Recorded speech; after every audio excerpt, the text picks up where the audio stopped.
Hello et bienvenue dans le biais du mardi. La majorité des gens pensent à l'envers quand il s'agit d'augmenter les revenus. Ils cherchent comment travailler plus pour gagner plus, comment prouver leur valeur auprès de leurs clients, comment mériter une promotion dans leur entreprise, mais ce raisonnement repose sur une hypothèse complètement fausse. L'idée que l'argent est une récompense, on pense que si on travaille plus, si on prouve notre valeur, si on se rend indispensable, alors logistiquement, on finira par être reconnu et payé à la hauteur de nos efforts. Mais l'économie ne fonctionne pas comme une salle de classe où on distribue des bonnes notes aux bons élèves et des mauvaises notes aux mauvais élèves. Regarde les faits. Si l'argent récompensait l'effort, les métiers les plus durs seraient les mieux payés. Or, qui travaille le plus physiquement? Certainement pas moi. Qui subit les conditions les plus éprouvantes? Certainement pas moi.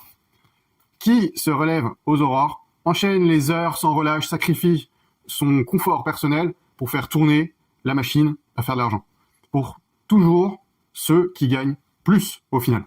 Si l'argent récompensait la compétence pure, alors les experts de chaque domaine seraient les mieux rémunérés, ce qui n'est pas le cas. Or, qui voit-on souvent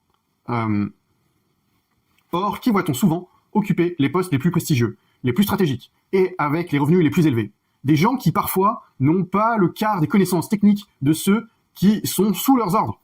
Si l'argent récompensait la fidélité, ceux qui restent 10, 15, 20 ans dans la même entreprise grimperaient naturellement les échelons et finiraient à leur poste, à un poste de responsabilité.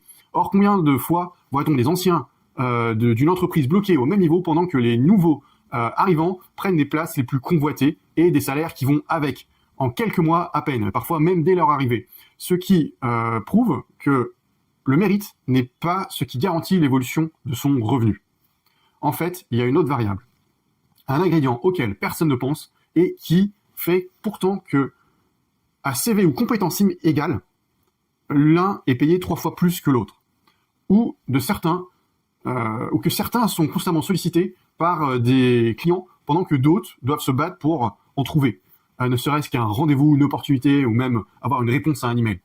Et quand on le comprend, tout devient évident. On arrête de se battre pour quelques euros de plus. On arrête de croire que la seule solution, c'est d'échanger plus de temps contre plus d'argent. Et on se met à appliquer des stratégies qui marchent vraiment et qui transforment notre trajectoire.